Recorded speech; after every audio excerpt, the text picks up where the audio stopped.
오늘은 마라의 쓴물이라는 제목으로 말씀의 은혜를 나누겠습니다. 오늘 출애굽기 15장 22절부터의 내용은 이제 이스라엘 백성들이 홍해를 건너서 약속의 땅으로 행진하는 그 행진의 첫 장면이 됩니다. 그러나 뜻밖에도 하나님의 놀라우신 구원과 큰 능력과 기적으로 시작된 이 구원의 여정의 첫 장면임에도 불구하고 오늘 본문에서 보듯이 이스라엘 백성들이 기대했던 것과는 사뭇 다른 그런 모습이 펼쳐지고 있습니다. 그래서 여기 보면은 24절에도 백성이 모세에게 원망하여 이르되 우리가 무엇을 마실까 하매 원망했다. 그러니까 듣기 좋은 소리는 아니죠. 누구나 그렇죠, 여러분들. 원망하는데 그 원망하는 소리를 들으면서 기분 좋을 사람은 아무도 없는 거예요, 여러분.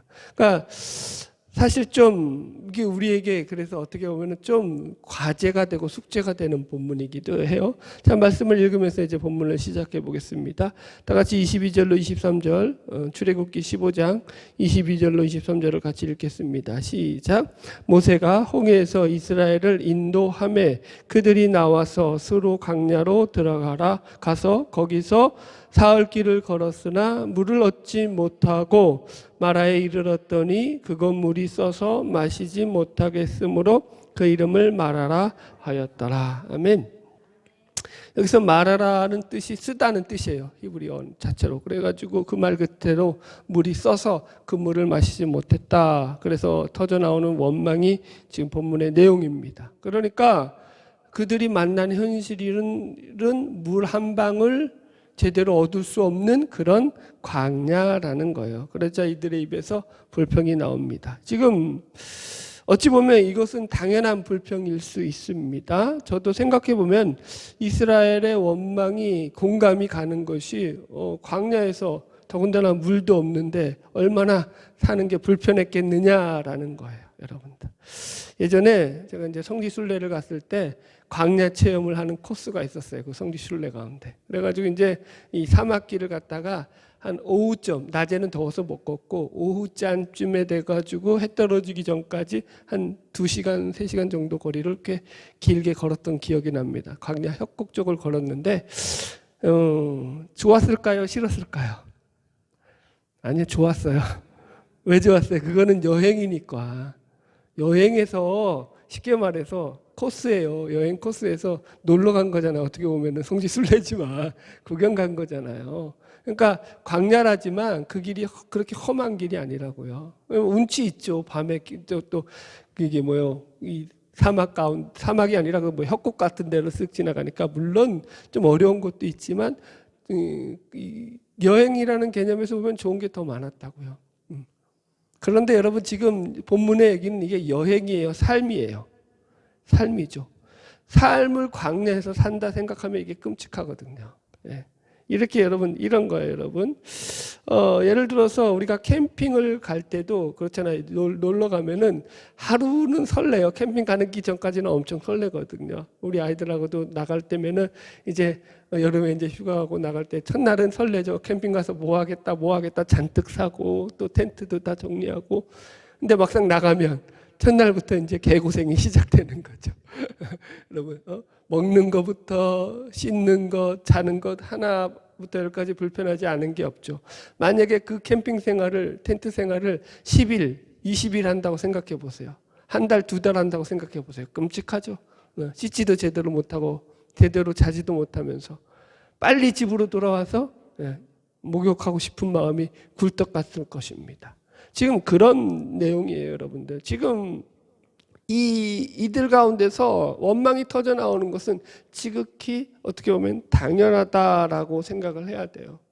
지금 광야에 이르러서 지금 이들이 원망을 지금 마실 물이 없어서 그래서 이스라엘 백성들이 원망을 하고 있습니다. 여기 본문에 보면은 좀 더 보면은 그들이 수로 강야로 들어가서 사흘 길을 행하였으나 물을 얻지 못하였다 이렇게 나오잖아요. 그죠? 광야길을 벌써 사흘을 걸어간 거예요. 그러다가 드디어 이제 물이 나왔는데 그 물조차도 어땠다고요? 써서 마시지 못하였다라는 거예요. 쓸모없는 물이었다라는 거죠. 여러분들. 환경적으로 그러니까 아주 열악한 상황 속에서 그들에게 이런 불만이 생겨났던 것입니다. 여러분, 그런데 여기서 우리가 또 한 가지 더 제가 보태고 싶은 것은, 제가 생각할 때 이들은 아마도 자신들이 모세에게 속았다라고 하는 어떤 이 기만감이랄까요? 배신감 같은 감정이 이들의 원망 가운데 들어가 있었을 거란 거예요. 백성들의 원망의 이유를 생각해 보면은 물론 물이 없는 거죠. 환경적인 조건이 제일 커요. 물론 그죠? 환경적인 요소가 크지만 또 하나 이유가 뭐냐면, 제가 볼 때는 모세에 대한 이거 배신감이라고 표현해야 되나요? 이런 감정이 있었을 거예요. 모세에게 속았다라는 감정. 무슨 말인지 이해하면 아멘. 뭔데요? 무슨 말이에요? 모세에게 뭘 속았다고 생각했다라는 거야. 자, 예? 잘 들어보세요. 지금 모세가 이스라엘 백성들을 이끌어냈을 때 그들에게 했던 얘기가 뭐냐면, 하나님께서 너희들에게 애굽에서 인도해내어서 적과 꿀이 흐르는 땅으로 너희들을 이끌어내실 것이다, 들이실 것이다, 이런 말을 계속 하거든요. 확인해 볼까요? 출애굽기 3장 가보세요. 본문 접어놓고. 자, 출애굽기 3장 가보세요. 출애굽기 3장 16절 18절. 하나님께서 모세에게 이스라엘 백성들의 장로들을 만나서 그들을 설득하라고 하면서 그들에게 해야 될 말을 이렇게 설명해 주십니다. 출애굽기 3장 16절로 17절 읽읍시다. 시작. 너는 가서 이스라엘 장로들을 모으고 그들에게 이르기를, 여호와 너희 조상의 하나님 곧 아브라함과 이삭과 야곱의 하나님이 내게 나타나 이르시되, 내가 너희를 돌보아 너희가 애굽에서 당한 일을 확실히 보았노라. 내가 말하였거니와 내가 너희를 애굽의 고난 중에서 인도하여 내어 적과 꿀이 흐르는 땅 곧 가나안 족속, 헷 족속, 아모리 족속, 브리스 족속, 히기 족속, 여부스 족속의 땅으로 올라가게 하리라 하셨다 하면 그들이 내 말을 들으리니, 이렇게 나오죠. 그죠?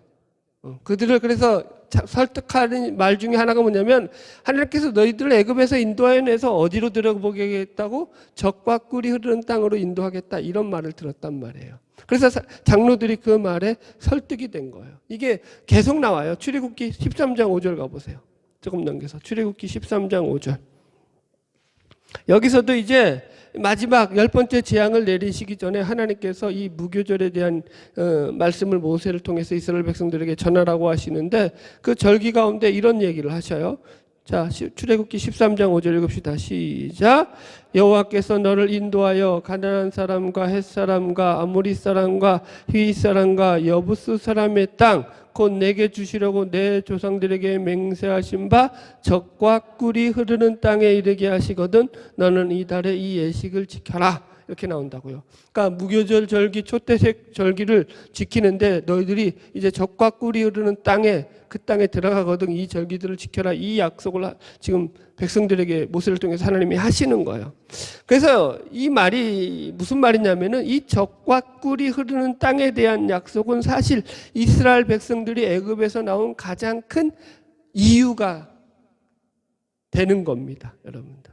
하나님께서 너희를 애굽에서 이끌어내고 난 뒤에 내가 너희를 적과 꿀이 흐르는 땅으로 이끌어주겠다, 인도하겠다라고 지금 계속 이스라엘 백성들에게 모세를 통해서 말씀하시는 이 말씀이 이스라엘 백성들이 듣기에 좋았다라는 거예요. 그래서 모두 모세를 따라가지고 400년 동안에 살았던 그들의 고향과도 같은 애굽을 나오게 되었습니다. 자, 이제 여러분들이 반응을 좀 제가 이해를 시키려고 이제 질문을 해볼게요. 자, 만약에 하나님이 이런 방법으로 모세를 통해서 이스라엘 백성들을 꼬시지 않았어요.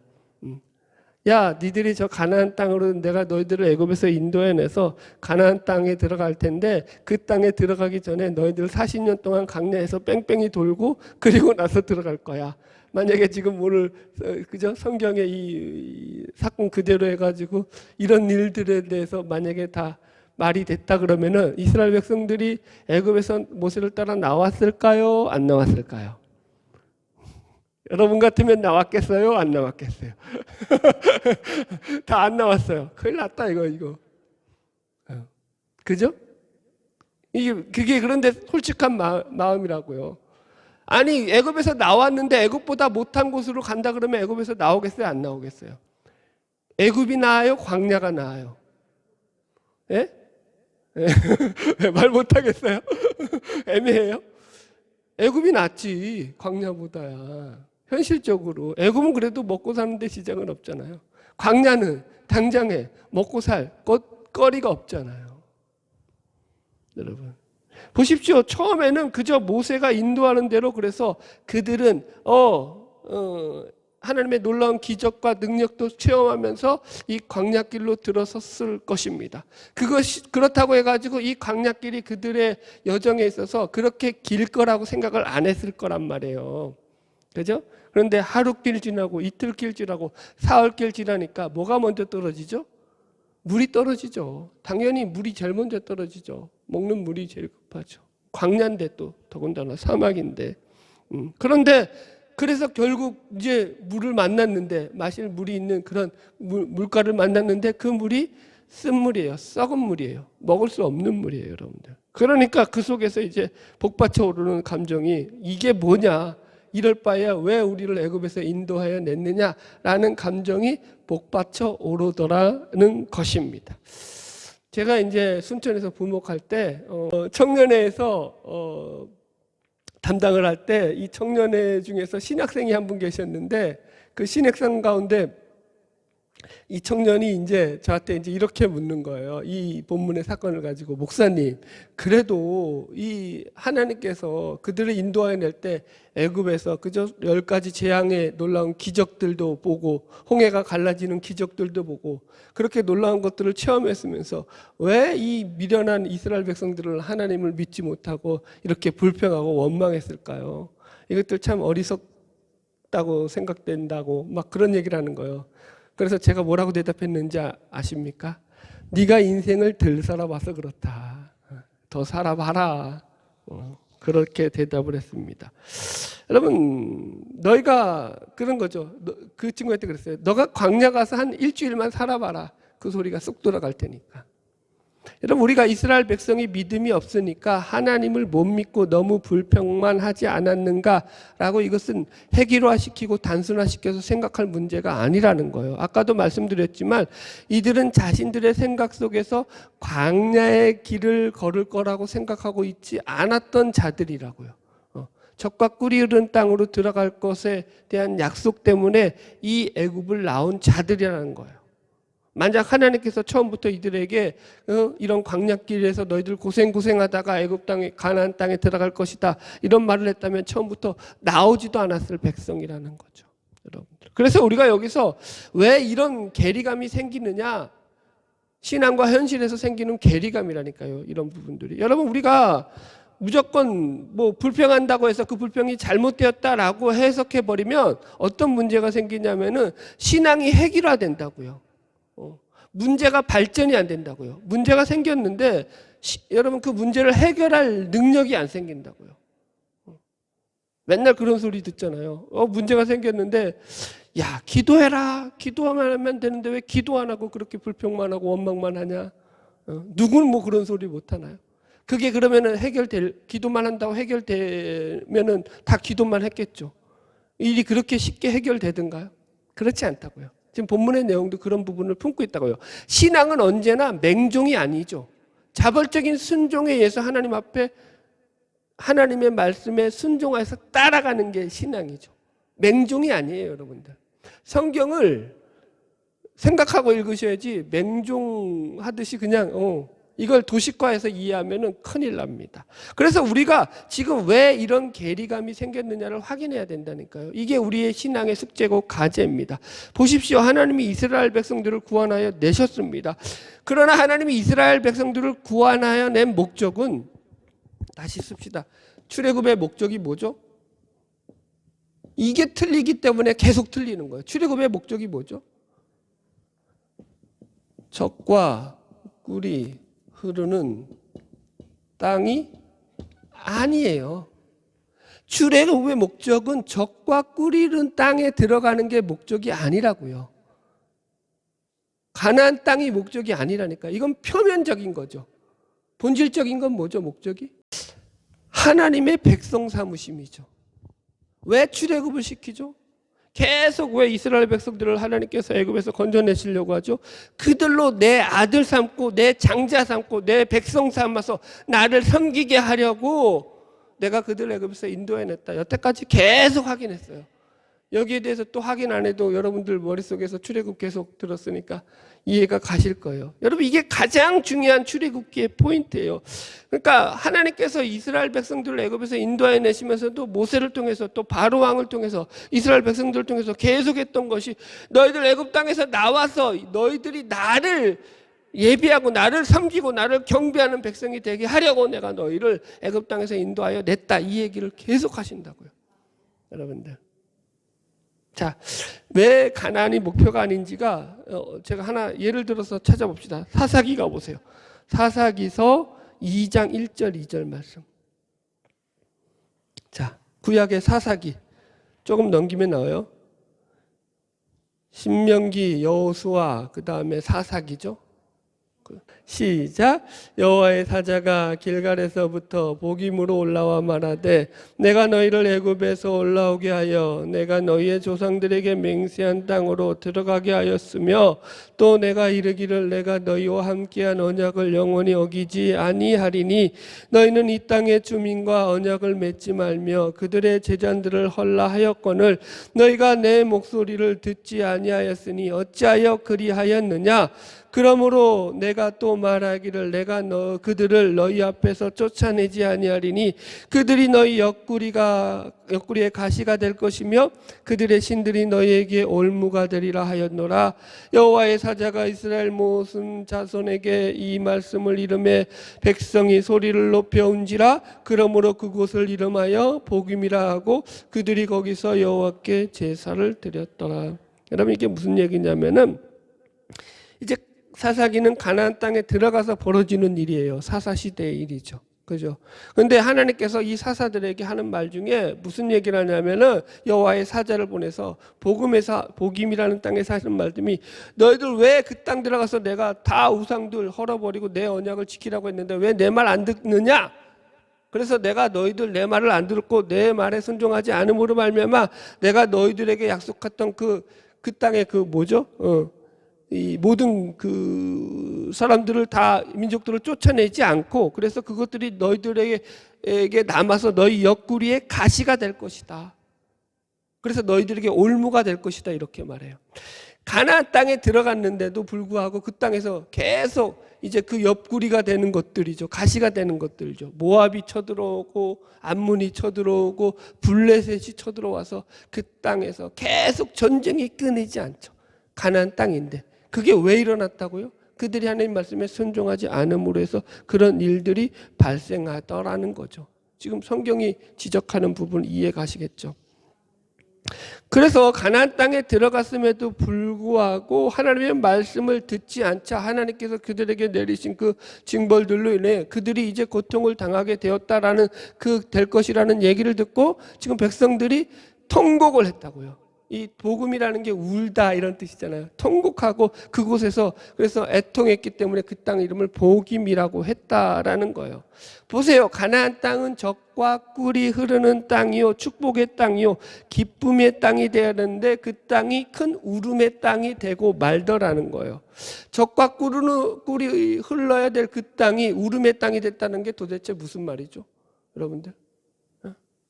그 땅이 젖과 꿀이 흐르는 땅이어야 되는데 울음의 땅이 됐다라는 것은 그들이 하나님의 말씀을 듣지 않고 살아가는 한 그 땅은 아무리 그 땅이 가나안 땅이라고 하도 그 땅이 더 이상 뭐예요? 하나님으로부터 축복의 땅이고 은혜의 땅이고 생명의 땅이고 영광의 땅이 될 수 있다 없다? 없다. 이 얘기를 하는 것입니다. 그냥 육신적으로 젖과 꿀이 흐른다고 해서 그 땅이 좋은 땅이 아니라는 얘기를 이해하셔야 된다는 거예요. 성경은 우리 인간의 진정한 행복의 조건이 우리가 완벽한 낙원에 사는 것이 아니다라고 말씀하고 있습니다. 우리는 행복의 조건을 환경에 많이 두고 살죠. 좋은 환경이면 행복할 것이다. 물론 대부분 그렇습니다. 그러나 성경이 말하는 건 그렇지 않죠. 아담과 하와가 어디서 죄를 지었다고요? 에덴 동산에서 죄를 지었다고요. 가장 완벽한 환경 속에서 인간은 얼마든지 하나님을 대적할 수 있는 존재들이다라는 것을 증명하고 있습니다. 진정한 행복, 그러니까 우리가 생각하는 것처럼 우리가 생각하는 그런 환경, 좋은 환경과 좋은 상황보다도 더 우선시 돼야 되는 것이 있다라는 거예요. 진정한 행복 속에. 그게 뭐냐? 바로 하나님의 말씀에 순종하고 사는 것이다. 오늘 이 본문식으로 하면 하나님의 백성으로서 하나님을 따르며 살아가야 되는 것이다. 우리 신약식으로 말하면 하나님의 말씀에 기초를 두고 살아가는 삶이다. 이렇게 설명할 수 있습니다. 그 사람이 하나님의 말씀을 붙잡고 사느냐 그렇지 않느냐가 이 땅에서 어떤 환경이나 상황을 넘어서서 가장 우리가 명심하고 살아야 될 삶의 기준이고 기초가 된다라는 거예요. 자, 그래서 오늘 본문으로 다시 돌아와서 이게 마라의 쓴물을 달게 했다, 어떻게 기적을 일으켰다가 이게 본문의 핵심이 아니에요. 자, 일단 읽어봅시다. 다시 본문으로 와서 출애굽기 15장 25절 같이 읽읍시다. 25절 26절 시작. 백성이 모세에게 원망하여 이르되 우리가 무엇을 마실까 하매 모세가 여호와께 부르짖었더니 여호와께서 그에게 한 나무를 가르치시니 그가 물에 던지니 물이 달게 되었더라. 거기서 여호와께서 그들을 위하여 법도와 율례를 정하시고 그들을 시험하실세. 이렇게 나와요. 자, 보세요. 물을 하나님께서 이제 모세를 통해서 나무를 던져서 달게 만드셔서 백성들로 하며 그 물을 마시게 합니다. 그런데 여기서 보면은 이 마라의 쓴물에서 사람들이 최고로 관심 갖는 게 뭐냐면 나무를 던졌더니 그 나무가 이 쓴물을 단물로 변하게 했다. 어떤 기적과 초월에 대해서 관심을 많이 갖습니다. 그래서 어느 목사님은 예전에 설교를 듣는데 이 나무가 바로 예수 그리스도다. 예수의 십자가다. 그 십자가가 인생에 들어올 때 인생은 쓴 물에서 단물로 변하는 인생이 된다. 아주 멋지죠. 접목도 잘 시켰고 설명도 잘하고 괜찮은 설교죠, 여러분들. 그러나 여기서는 지금 그게 그 이야기를 하자는 게 이 본문의 본질이 아니라고요. 하나님의 기적을 얘기하고 초월을 얘기하자는 게 본문의 본질이 아니라니까요. 여러분들. 왜냐하면 그 뒤에 나오는 말씀 때문이에요. 그 뒤에 뭐라고 나오냐면은 물이 달게 되고 나면 거기서 끝내야 될 거 아니에요, 사건을. 근데 여기서는 그 뒤에 따라 나오는 사건이 뭐냐면 거기서 여호와께서 그들을 위하여 법도와 율례를 정하시고 그들을 시험하셨다고 했어요. 뭐 했다고요? 법도와 율례가 등장해요.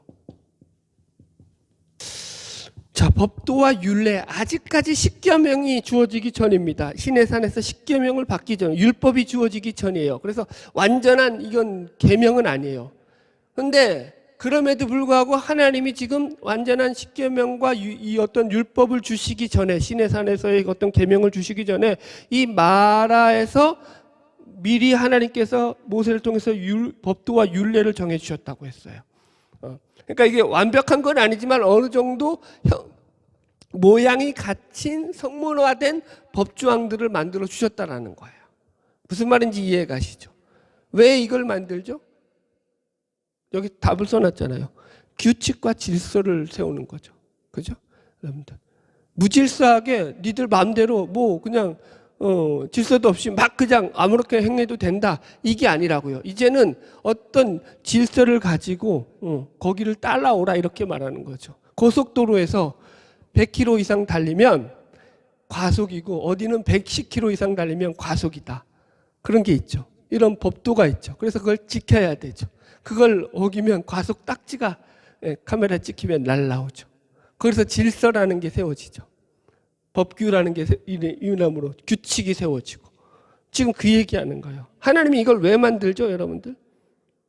지금 이 만드는 이유가 뭐냐면 하나님께서 그들에게 법도를 주신다라는 것은 이제부터 하나님께서 그들에게 말씀하신다 이 소리가 된다고요.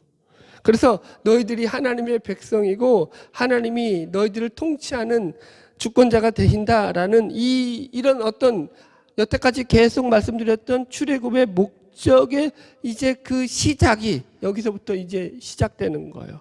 본격적으로 하나님의 통치를 하시겠다는 이 통치의 선언이 하나님께서 모세를 통해서 백성들에게 법도와 율례를 주심으로 시작되더라는 것입니다. 여러분, 지금 출애굽 사건에서 우리가 기억해야 하는 것은 이스라엘 백성이 잘해서 복을 받고 애굽 백성은 못해서 벌을 받고 이런 문제도 아니고, 또 하나님의 은혜를 이스라엘 백성들이 과연 하나님의 백성으로서 얼마나 열심히 하나님을 믿었기 때문에 하나님께서 그들을 구원하여 내셨느냐, 이런 문제도 아니더라는 거예요. 여기서는 그들의 잘나고 못나고가 그들의 구원의 기준이 전혀 되지 않습니다. 이스라엘 백성들이 하나님께 잘 보여서 지금 하나님이 이스라엘 백성들을 구원해 내시나요? 그러나요? 아니죠. 분명하죠? 저와 여러분이 하나님 앞에 잘 보여서 특별해서 하나님께서 우리를 구원하여 내셨나요? 교만한 겁니다. 그렇게 생각하면. 그런 싹수 없는 생각은 버리시기 바랍니다. 아무것도 아닌 죄인인데 우리를 구원하여 주신 거예요. 내가 구원받을 조건이 내 안에 없어요. 하나님이 나를 사랑해 주시는 그 사랑밖에 없어요. 그 은혜밖에 구원의 조건이 없습니다. 그래서 구원은 하나님께서 너희들의 선함과 혹은 반대로 너희들의 악함과 관계없이 하나님께서 무조건적으로 베푸신 놀라운 은혜고 축복이요 선물인 거예요. 그런데 성경은 그것으로만 끝나는 것이 아니라, 그러니 구원받은 너희는 구원받은 그 은혜를 가지고 이제 하나님의 통치에 순종하며 살아라, 하나님의 백성답게 삶을 살아야 한다가 그 뒤에 구원받은 백성들에게 요구되는 신앙의 요구로 등장하게 되더라는 거죠. 그걸 교리적으로 성화라고 이야기합니다. 지금 이런 얘기하는 거예요. 너희들이 이제 하나님의 백성 되었으면 이제는 하나님의 법을 따라 살아야 된다. 하나님의 법을 지키고 살아야 된다. 그래서 법도와 율례가 등장한다고요. 로마에 가면 로마의 법을 따르고, 교회에 오면 하나님의 법을 따르시기 바랍니다. 할렐루야. 지금 이 말씀하는 거예요. 그래서 마라에서 지금 하나님께서 이 쓴물을 단물로 달게 하신 이것은 너희들이 잘나고 못나냐의 문제도 아니고, 너희들의 환경이 좋냐 나쁘냐의 문제도 아니라, 이제부터는 너희가 얼마나 하나님의 백성답게 살 것이냐를 하나님께서 묻고 있는 시험이 된다고요. 그래서 하나님이 시험하셨다라고 말하는 거예요. 그래서 시험이 되는 거죠. 시험. 이제부터는 시험이라고요. 예수를 믿기 전에는 시험이 있어요, 없어요? 예수를 믿기 전에는 시험이 없다고요. 하나님께서 예수를 믿지 않고 구원받지 않는 하나님의 자녀가 되지 않고 자기 마음대로 사는데, 그런 인간을 시험하여서 너가 얼마나 착하게 살아 시험한다, 내가 얼마나 나의 뜻을 지키냐 시험한다, 이런 게 있어요, 없어요? 전혀 없다고요. 시험은 언제부터 들어오는 거예요? 하나님의 자녀된 자들로부터 이제 그 시험이 시작하는 거예요. 그래서 이제 우리에게 신앙의 큰 숙제가 지금 마라의 쓴물에서 제시되듯 우리에게도 제시되는 거예요. 그게 지금 법도와 율례를 정하셨다, 이런 말이 되는 것입니다. 예수를 믿는데 구원을 받았는데도 불구하고 여전히 세상을 살아갈 때 우리 삶에는 큰 변화가 없습니다. 매일 그날을 동일하게 세상 사람들처럼 똑같이 세상에서 우리는 삶을 살아가야 합니다. 그리고 그러면서도 이런 질문을 하는 분들이 많죠. 하나님, 내가 예수를 믿었으면, 하나님께서 저에게 좀 더 구원받은 하나님의 자녀가 되었으면 세상 사람들보다는 뭔가 좀 다르고 잘나고 특별한 그런 것들을 저의 인생 가운데 보여주셔야 하는 것이 아닙니까? 이렇게 물을 수 있습니다. 여러분, 그런데 보세요. 신앙이라는 것은 내가 예수를 믿었더니 특별해진다는 게 신앙이 아니에요. 신앙이라는 것은 내가 예수를 믿었더니 그때부터 진짜 힘들어진다가 신앙이라고요. 예수님께서 넓은 길로 가라고 했어요? 좁은 길로 가라고 했어요? 몇 주 안 됐으니까 기억나죠? 어떤 길? 좁은 문으로 들어가라, 좁은 길로 걸어가라. 거기는 사람들이 좋아하는 길이다, 싫어하는 길이다. 싫어하는 길이다. 그렇다라는 것은 여러분들, 우리들이 인간적인 본성으로 생각할 때 그 길이 편한 길이다, 어려운 길이다. 어려운 길이다. 여기에 불만이 있습니까? 저한테 불만을 가지지 마십시오.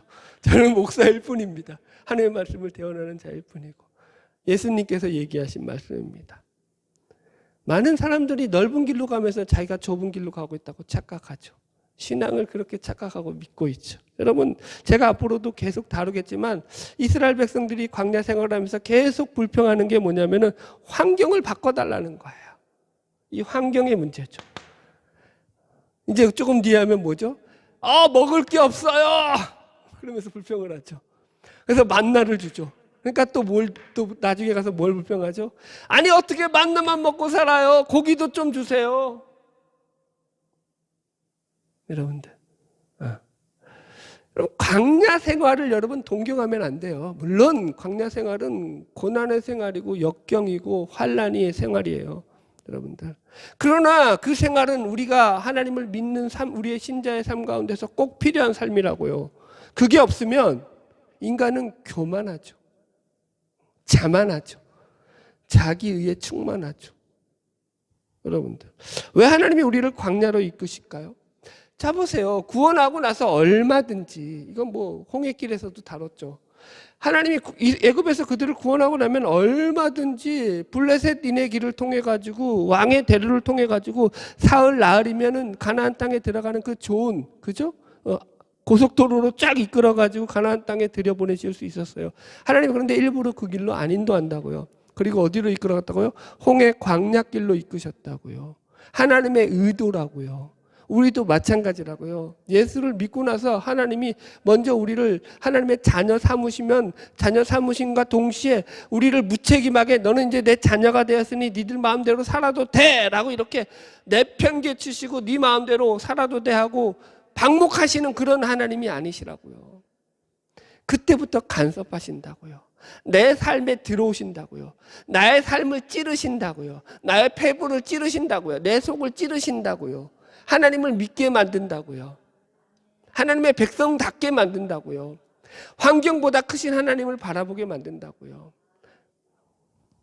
여러분, 우리는 결과를 알고 있으니까 지금 이스라엘 백성들을 욕하는 사람들도 있지만 여러분, 그렇지 않다니까요. 우리 현실 속에서도 날마다 우리는 이런 광야길 속에서 이스라엘 백성들과 똑같이 부딪힌다라는 거예요.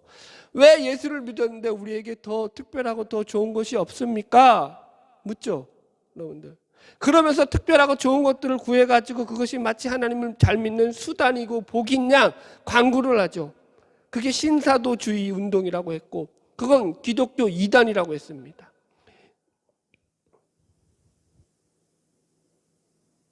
25절에 보면은 이런 말이 나와요. 하나님께서 그들에게 법도와 율례를 정하시고 그들을 시험하셨다 이렇게 말합니다. 이게 무슨 말입니까? 하나님께서 하나님의 백성 만들기 프로젝트를 이제 시작하셨다 이 말이 되는 것입니다. 그래서 저들로 하여금 그 환경과 상황과 조건을 개선시키는 그런 일을 행하시기 전에 환경과 상황과 조건에 가장 열악함에도 불구하고 그 안에서조차도 하나님의 하나님 되심을 인정할 수 있는 하나님의 백성으로 만드는 그 작업을 하나님이 지금 이제 드디어 시작하십니다. 그래서 애굽에서 나왔음에도 불구하고 애굽보다도 더 못한 광야 생활을 이들이 감당해야 했다라는 거죠, 여러분들. 여러분, 이 세상의 복과 이 세상이 약속하는 복, 그리고 하나님이 우리에게 약속하시는 복이 뭐가 다른지를 여러분들 구별하셔야 됩니다. 우리로 하여금 그 차이를 보게 하면서 우리를 부르시고 우리에게 허락하신 구원이 가진 그 가치가 얼마나 큰지를 하나님은 우리에게 확인시키십니다. 그게 확인 안 되면 예수를 믿는 게 아니에요. 내가 믿는 것은 그냥 내가 믿고 싶은 내가 믿고 싶은 내 마음대로의 우상이죠. 여호와 우상. 그죠? 여호와 우상. 출애굽기 32장에 가면 금송아지를 만들어서 이스라엘 백성들이 금송아지를 왜 만들었다고요? 하나님을 안 믿으려고 만들었다고요? 천만에요. 하나님을 잘 믿으려고 이스라엘 백성들이 만든 게 금송아지죠. 이 금송아지야말로 우리를 애굽에서 인도해낸 신이다 이렇게 말하죠. 그리고 그 금송아지의 제단을 쌓고 하목제와 번제를 드리면서 먹고 마시고 띠놀더라 이렇게 나온다고요. 이게 인간의 죄라고요. 하나님을 믿는데 성경은 하나님을 믿는 방식과 내용까지도 철저하게 하나님이 믿으라고 하는 그 방식에 순종하면서 따라오라고 얘기하시죠. 니들 마음대로, 니들이 믿고 싶은 대로, 니들이 원하는 대로 방식들은 니들 마음대로 택해서 나를 믿어라, 이렇게 안 하시죠. 골로새서에 가면은 그래서 천사 숭배 사상이 나오죠. 이 천사 숭배하는 것들이 가장 큰 특징이 뭐냐면은 자의적 숭배라고 얘기해요. 우상을 섬기는 게 어떻게 섬기냐면 자의적 숭배를 한다고요. 하나님을 믿는데 내가 믿고 싶은 모습, 내가 믿고 싶은 모양대로, 내가 믿고 싶은 방법대로 하나님을 믿는 것, 이게 자의적 숭배죠. 이게 우상이라고요. 기독교 안에, 기독교 역사 속에서 팽배해 있는 인간들의 죄성이죠. 네. 오늘 세게 안 할 거니까 여기까지 합시다. 여러분, 왜 하나님이 우리에게 광야를 요구하시냐면 결론적인 거예요. 그래서 우리를 연단시키는 거예요. 하나님이 우리를 훈련시키시는 거예요. 그래서 하나님의 자녀를 만드시는 거예요. 여러분, 하나님은 우리에게 여러분 바라시는 게 우리 자신인 거예요. 우리 환경이 아니라, 우리 조건이 아니라. 여러분들,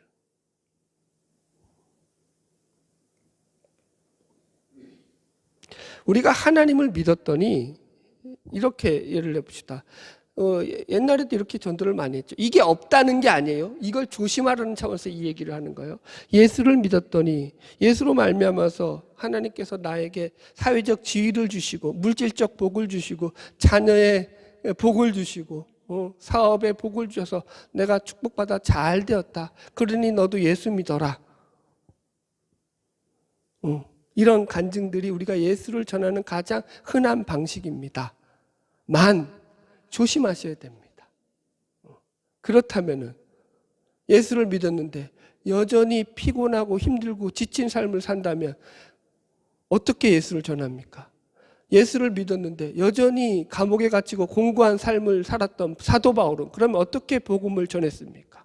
그게 복음의 진실이라고, 그게 복음의 진리라고 하면은 그건 복음의 진리가 될 수 없습니다. 왜 그게 복음의 진리가 될 수 없냐? 이와 같습니다.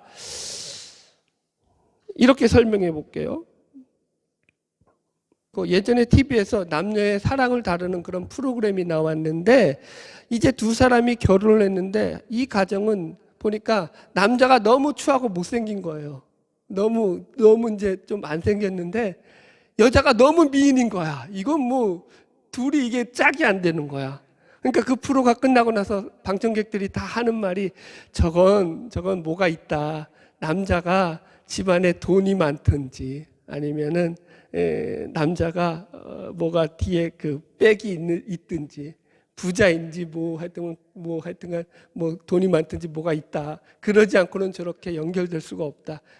다 그렇게 수군거렸다라는 거죠. 무슨 말인지 이해하십시오, 여러분들. 이게 얼굴날 놓고는 대등한 조건으로 서로 연결될 수 없으니까 뭘로 이 남자가 분명 때우는 게 있었을 거다, 그렇게 생각을 하더라는 거죠, 여러분들. 무슨 얘기하는지 알겠죠? 하나님이 이걸 못 참으신다고요. 하나님을 믿었더니 하나님이 돈을 많이 주시는 분이더라. 하나님을 믿었더니 하나님이 나를 직장에서 대장 되게 해주시는 분이더라. 하나님이 자신이 그렇게 소개되는 걸 하나님이 못 참으신다고요. 이해하시겠어요? 하나님은 그것보다 훨씬 크시다고요. 네. 아니, 그럴 것 같으면, 하나님을 그렇게 믿을 것 같으면 하나님이 세상을 뭐하러 만드셨겠어요? 여러분들, 그냥 세상에 그냥 다 하나님께서 이 어렵게 살게 할 필요도 아무것도 없고 전부 다 그냥 다 세상에서 떵떵거리며 하나님을 믿기만 해도 다 갑부가 돼야 되고, 하나님을 잘 믿는 목사님들은 다 세계 부자 랭킹 100위 안에 다 들어가 있어야 되고, 저도 세계 랭킹 100위 안에 부자 랭킹에 들어가 있어야 되는데 어찌 됐는지 모르겠어요. 그거 아니라고요.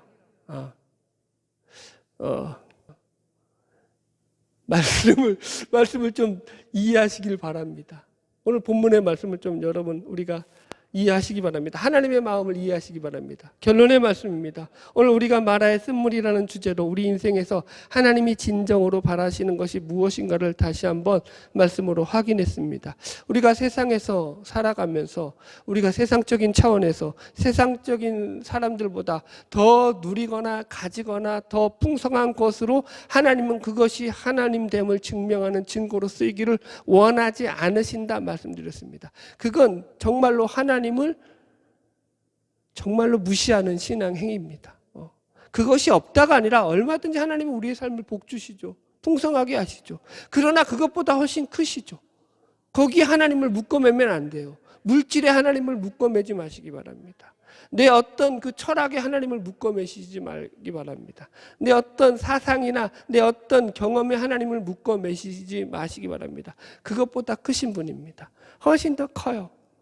그래서 우리의 삶을 개입하시고 간섭하시고 지금도 이끌어 가십니다. 그래서 광야 같은 삶인데 거기 속에서도 하나님은 법률과 율도를 정하시고 우리에게 갈 길을 제시하시며 우리를 사랑하시며 하나님께서 우리가 살아가는 삶 속에서 그 은혜와 그 축복이 얼마나 복된지를 확인하게 하십니다. 이걸 확인할 줄 알아 하셔야 돼요. 광야라고 불평만 하면 여러분들 인생은 발전이 없습니다. 하나님이 여러분들에게 주신 삶을 통해서 하나님 앞에 더욱더 믿음의 길을 잘 걸어나가는 저와 여러분 되기를 주의 이름으로 축복합니다. 기도하겠습니다.